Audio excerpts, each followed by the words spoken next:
A gente conta agora que o governo federal está avaliando novas medidas para frear o endividamento no Brasil. Uma delas seria a liberação do FGTS para pagar dívidas, uma novidade que deve fazer parte do programa Desenrola 2.0. A gente veio contando sobre esse assunto por aqui. E para entender mais sobre isso, os impactos dos juros no endividamento, a gente vai conversar agora. Qual tela? Nessa tela daqui. É isso mesmo? Vou chegar aqui para o cantinho. A gente vai conversar agora com o economista-chefe da Arx, Gabriel Barros. Gabriel, muito bem-vindo. Boa noite. Obrigada por aceitar aqui o nosso convite. Queria começar fazendo a seguinte pergunta. O Desenrola 2.0, ele deve ser eficaz no combate à alta do endividamento que tanto preocupa o governo nesse momento? Juliana, obrigado pelo convite, um prazer conversar com você. Então, acredito que não, infelizmente não. Medidas pontuais não resolvem o problema do endividamento das famílias, né? A gente já está na segunda etapa, né, na segunda versão do Desenrola, já teve Desenrola 1.0, o governo está pensando no 2.0. Nesse meio tempo, o endividamento das famílias continuou subindo, o comprometimento da renda das famílias também continuou subindo, mesmo no mercado de trabalho bastante aquecido. Vamos lembrar que a taxa de desemprego está na mínima histórica e a massa salarial está na alta histórica.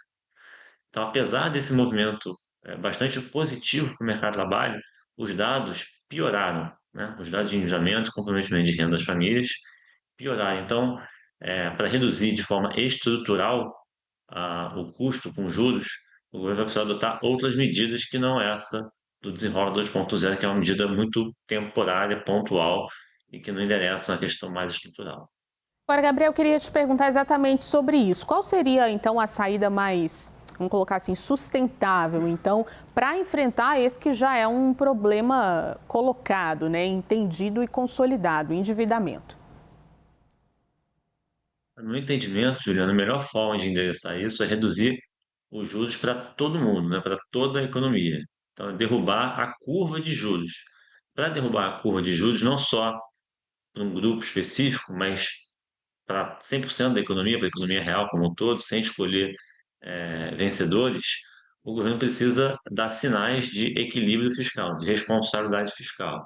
A gente gosta de dizer, os economistas têm por hábito dizer que a política fiscal é que define o tamanho dos juros da economia, né? A política fiscal é o piloto, a política monetária é sempre o passageiro. Então, os juros que o Banco Central define é sempre passageiro, é sempre auxiliar a política fiscal. Então, para reduzir os juros de forma estrutural, a gente precisa não só narrativa, não só retórica de equilíbrio fiscal, mas de medidas concretas que revertam o problema fiscal. A gente tem um déficit estrutural no Brasil, em torno de 1% do PIB, esse é o tamanho do déficit federal, e a gente precisa, para estabilizar a dívida, não é para reduzir a dívida, é só para estabilizar, de um superávit de pelo menos 3% do PIB. Então, a virada fiscal é de 4 pontos percentuais do PIB, e é através dessa virada que a gente vai conseguir entregar juros mais baixos para todo mundo, e não só no curto prazo, mas também no médio e no longo prazo.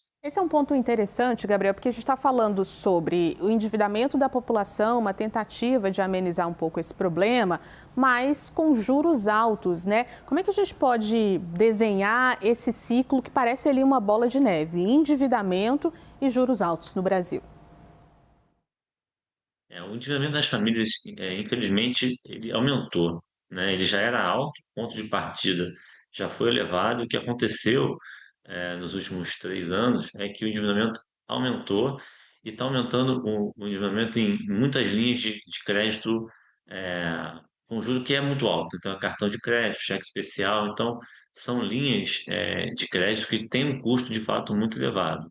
Isso fez com que o comprometimento da renda, né, a prestação ali comprometida, ficasse cada vez maior. Então, não tem muita solução, muito atalho, né, para resolver isso. A solução mesmo de fôlego passa por educação financeira, que infelizmente é baixo no Brasil, né? A educação financeira, ela é heterogênea, ela varia entre classes de renda, mas se a gente for pegar a classe C, D e E, a educação financeira é muito baixa. Isso precisa mudar, então precisa ter um trabalho aí de educação financeira forte, para que as pessoas tenham um pouco mais de compreensão, de entendimento de como usar o crédito a seu favor, mas também tem um vetor estrutural, que é o governo, conseguir equilibrar suas contas. E aí melhora para todo mundo, Juliana. O juro vai ser mais baixo hoje, amanhã e depois.